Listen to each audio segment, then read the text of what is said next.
आपका वर्तमान का संघर्ष आपके आने वाले कल के लिए आनंदित कर सकता है, तो इसलिए निरंतर मेहनत करते रहिए, संघर्ष से कभी ना घबराएं।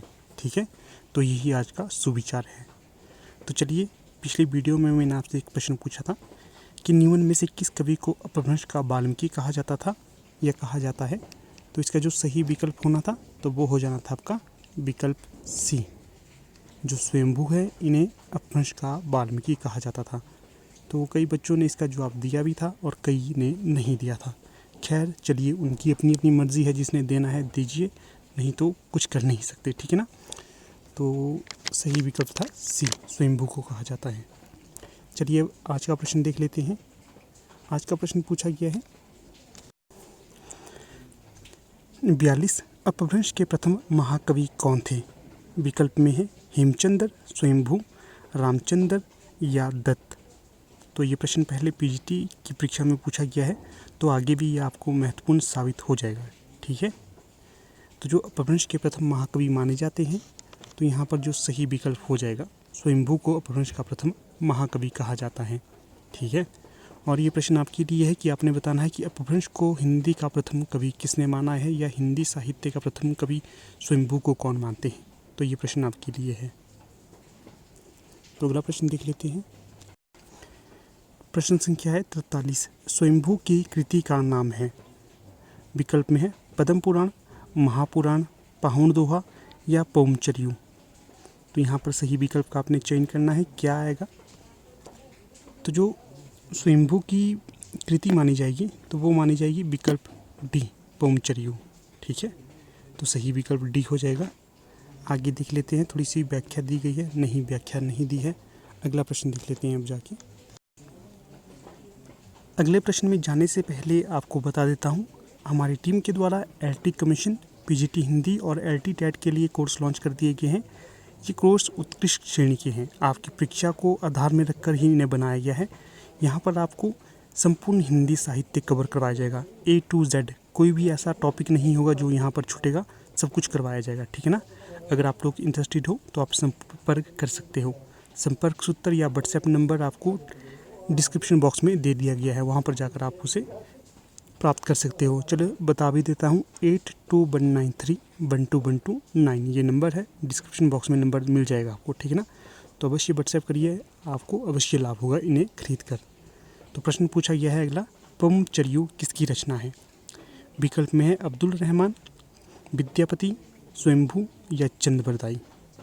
तो 44 का यहाँ पर सही विकल्प हो जाएगा विकल्प सी, ये रचना स्वयंभू की हो जाएगी। ठीक है, चलिए अब अगला प्रश्न देख लेते हैं।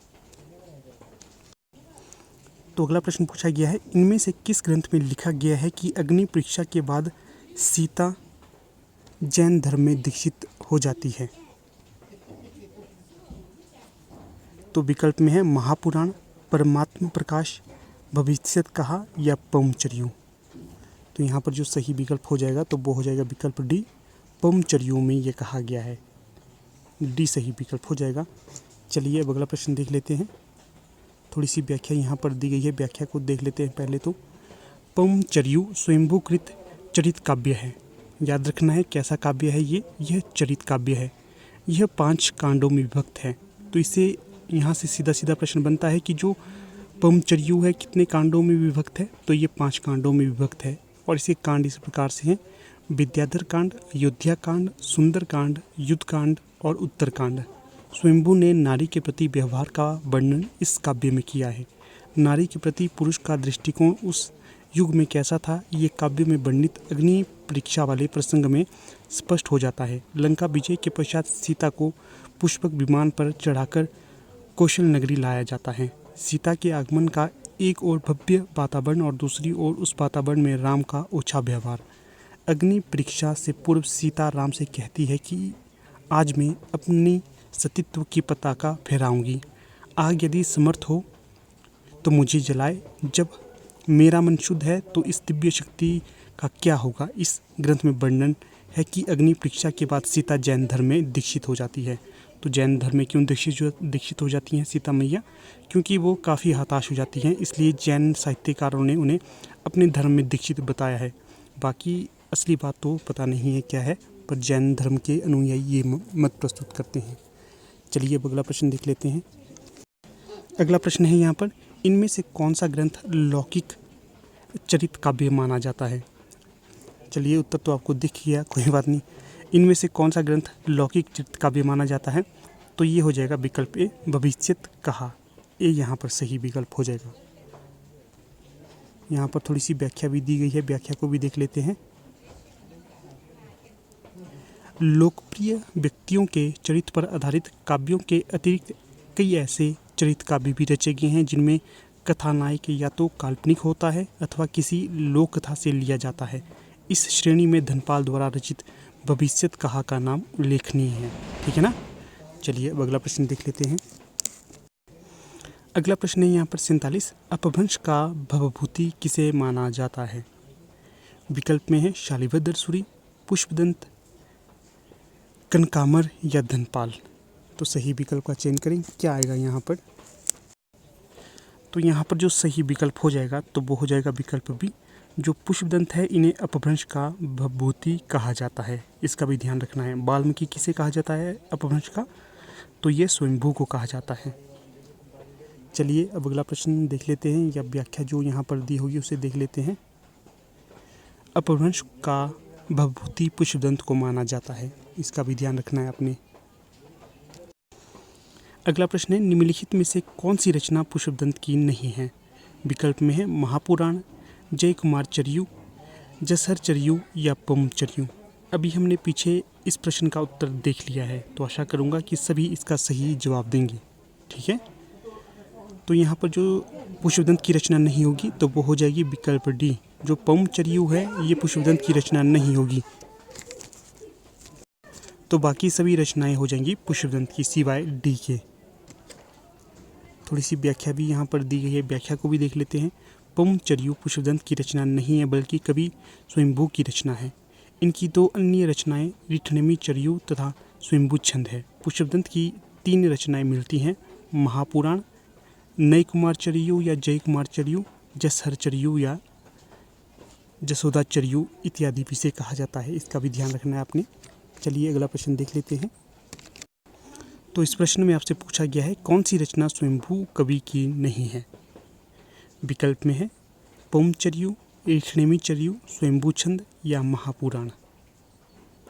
तो सही विकल्प यहाँ पर हो जाएगा विकल्प डी, जो महापुराण है ये स्वयंभू की रचना नहीं होगी। बाकी पवनचरियू, रिठनेमी चरियू, स्वयंभू छंद ये तीनों ही स्वयंभू की रचना हो जाएंगी। तो व्याख्या नहीं है।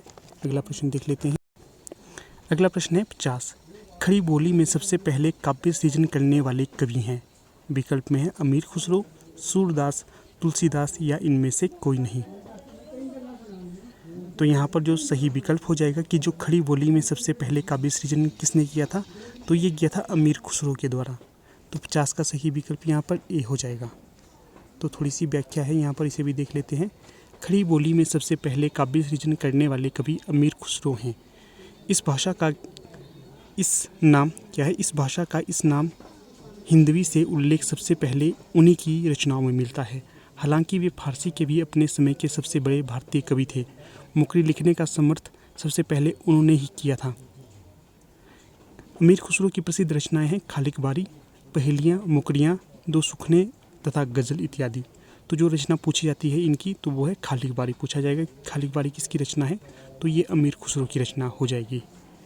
चलिए अगला प्रश्न देख लेते हैं। प्रश्न 51, खड़ी बोली हिंदी में सर्वप्रथम रचना करने वाले कवि का नाम बताइए। विकल्प में है जायसी, अमीर खुसरो, विद्यापति या भारतेंदु हरिश्चंद्र।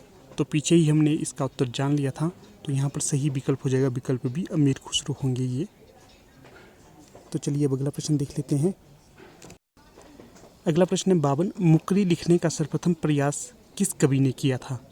विकल्प में है स्वयंभू, जगनीक, अमीर खुसरो या कुंभनदास। तो इस प्रश्न का उत्तर भी हमने पीछे ही जान लिया था, तो यहाँ पर सही विकल्प सी हो जाएगा, अमीर खुसरो।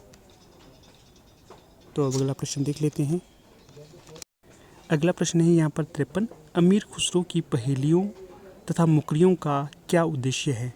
विकल्प में है पृथ्वीराज चौहान की वीरता का वर्णन करना, अलाउद्दीन और हमीर के युद्धों का वर्णन करना, मनोरंजन के माध्यम से लोक व्यवहार की शिक्षा देना, या इनमें से कोई उद्देश्य इनकी पहेलियों और मुकरियों का नहीं है।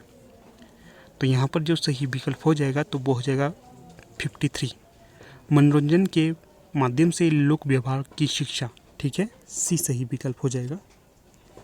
तो थोड़ी सी व्याख्या भी यहाँ पर दी गई है, व्याख्या को भी देख लेते हैं। अमीर खुसरो के बारे में कहा जाता है कि वे बड़े विनोदी और सहृदय व्यक्ति थे। जनजीवन के साथ घुल मिल कर काव्य रचना करने वाले कवियों में खुसरो का महत्वपूर्ण स्थान है। उन्होंने जनता के मनोरंजन के लिए पहेलियों और मुकरियों को लिखा था। आदिकाल में खड़ी बोली को काव्य की भाषा बनाने वाले वे पहले कवि हैं। उनके द्वारा रचित ग्रंथों की संख्या 100 बताई जाती है, जिनमें अब 20 या 21 ही उपलब्ध हो पाई हैं। ठीक है ना, इसका भी ध्यान रखना है आपने। चलिए अगला प्रश्न देख लेते हैं। अगला प्रश्न है, निम्न में से कौन सी शिलांकित कृति है? विकल्प में है पाहुण दोहा, राउलबेल, प्राकृत पेंगलम, बन रत्नाकर। तो जो शिलांकृत कृति होगी इन विकल्पों में तो वो हो जाएगी विकल्प बी, राउलबेल। तो बी सही विकल्प हो जाएगा। तो यहाँ पर व्याख्या भी दी गई है, इसकी व्याख्या को भी देख लेते हैं। शिलांकृत कृति राउलबेल है। यह गद्य पद्य मिश्रित चंपू काव्य की प्राचीनतम हिंदी कृति है। इसकी रचना राउल नायिका के नक्शीक वर्णन के प्रसंग में हुई है। आरंभ में कवि ने राउल के सौंदर्य का वर्णन पद्य में किया है और फिर गद्य का प्रयोग भी किया गया है। तो याद रखना है, ये गद्य पद्य में मिश्रित चंपू काव्य है। तो यहाँ पर आपको ये भी बता देता हूँ, कई बच्चे कंफ्यूज जाते हैं कि जो चंपू काव्य से क्या तात्पर्य होता है। तो चंपू काव्य उन्हें कहा जाता है जहाँ गद्य और पद्य मिश्रित होता है। ठीक है ना। चलिए अब आगे देख लेते हैं। इस कृति का रचयिता रोड़ा कवि है। क्या है? रोड़ा कवि। राउलबेल से हिंदी में नक्शीक वर्णन की श्रृंगार परंपरा आरंभ होती है। इसकी भाषा में हिंदी की 7 बोलियों के शब्द मिलते हैं। ये भी प्रश्न पूछा गया है कई बार कि जो कौन सी ऐसी रचना है जिसमें हिंदी की 7 बोलियों के शब्द मिलते हैं, तो वो है ये रचना आपकी राउलबेल। जिसमें प्रधान कौन सी भाषा है? तो राजस्थानी इसमें प्रधान भाषा है। ठीक है। तो अगला प्रश्न यहाँ पर है 55, राउलबेल किस तरह की रचना है? तो विकल्प में है गद्य पद्य मिश्रित चंपू काव्य, शुद्ध काव्य, नाटक, या प्रेमाख्यानक प्रबंध काव्य। तो अभी हमने पीछे इसे डिस्कस किया है। तो जो राउलबेल होगी तो ये हो जाएगी गद्य पद्य मिश्रित चंपू काव्य। सही विकल्प यहाँ पर ए हो जाएगा। तो व्याख्या इसमें नहीं दी गई है। अगला प्रश्न है 56, निम्नलिखित में से कौन व्याकरण ग्रंथ के रूप में प्रतिष्ठित है? विकल्प में है राउलबेल, उक्ति व्यक्ति प्रकरण, बन रत्नाकर, या कुबल्य माला। तो यहाँ पर सही विकल्प हो जाएगा विकल्प बी, उक्ति व्यक्ति प्रकरण। यह व्याकरण ग्रंथ के तौर पर प्रतिष्ठित है। तो यहाँ पर व्याख्या भी है, व्याख्या को भी देख लेते हैं। उक्ति व्यक्ति प्रकरण व्याकरण के रूप में प्रतिष्ठित है। महाराज गोविंद चंद्र के सभा पंडित दामोदर शर्मा ने 12वीं शताब्दी में इस पुस्तक की रचना की थी। डॉक्टर हजारी प्रसाद द्विवेदी के शब्दों में उक्ति व्यक्ति प्रकरण एक अत्यंत महत्वपूर्ण ग्रंथ है। हिंदी व्याकरण की ओर उस समय ध्यान दिया जाने लगा था, यह भी उस पुस्तक में सिद्ध हो जाता है। ठीक है ना, याद रखना है आपने। कौन सी किसकी रचना है ये? उक्ति व्यक्ति प्रकरण। ये रचना हो जाएगी पंडित दामोदर शर्मा की, और इसे कब लिखा गया है? 12वीं शताब्दी में। और इसके लिए हजारी प्रसाद द्विवेदी ने अपने कथन प्रस्तुत भी किए हैं। यहाँ पर थोड़े से और तथ्य हैं। मैथिली हिंदी में रचित गद्य की पुस्तक बन रत्नाकर डॉक्टर सुनीति कुमार चटर्जी और पंडित बबुआ मिश्र के संपादन में बंगाल एशियाटिक सोसाइटी से प्रकाशित हुई थी। तो ये भी पूछा जा सकता है कि जो बन रत्नाकर है किस भाषा में रचित है? तो मैथिली हिंदी में। और इसे किस प्रकाशन से निकाला गया है? बंगाल एशियाटिक सोसाइटी से प्रकाशित किया गया है। और किसके द्वारा? सुनीति कुमार चटर्जी और पंडित बबुआ मिश्र के द्वारा। ठीक है। चलिए अब अगला प्रश्न देख लेते हैं। 57, उक्ति व्यक्ति यह ग्रंथ है, तो बताना है कि ये किस प्रकार का ग्रंथ है। विकल्प में है महाकाव्य है, गद्य काव्य है, छंद है, या व्याकरण है।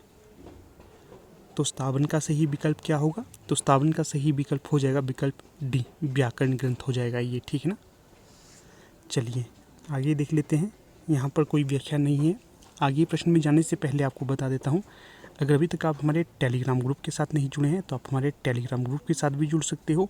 लिंक आपको डिस्क्रिप्शन बॉक्स में मिल जाएगा।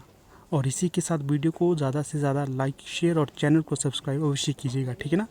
आपका एक छोटा सा कदम हमें मोटिवेशन प्रदान करता है, हम इसी तरह कार्यरत होने की कोशिश करते रहते हैं, ठीक है। तो अवश्य सभी ने इसे लाइक, शेयर और चैनल को सब्सक्राइब करना है, जिसने अभी तक चैनल को सब्सक्राइब नहीं किया है, ठीक है ना। अगला प्रश्न है 58, ये मैं आपके लिए छोड़ देता हूँ। आपने बताना है निम्न में से कौन सी रचना व्याकरण ग्रंथ है। विकल्प में है कीर्ति पताका, चर्यापद, उक्ति व्यक्ति प्रकरण या वर्ण रत्नाकर। तो इस वीडियो में मैं आशा करूँगा कि सभी इसका सही जवाब देंगे। अगर आप सही नहीं जानते हैं तो गलत भी देंगे, तो कोशिश आप सभी को करनी है, ठीक है ना। बोलते हैं ना, जितनी कोशिश करेंगे वही आपको सफलता की ओर ले जाएगा, इसलिए कोशिश सभी ने करनी है। देखते हैं कितनों का सही जवाब आता है, कितनों का गलत, और कितने इसका जवाब ही नहीं देखते हैं, तो ये भी देख लेते हैं। तो चलिए अब वीडियो का समापन कर लेते हैं। आप लोग वीडियो के अंत तक बने रहे, इसका बहुत बहुत धन्यवाद। जल्द ही आपसे नई वीडियो में मुलाकात होगी। थैंक्स।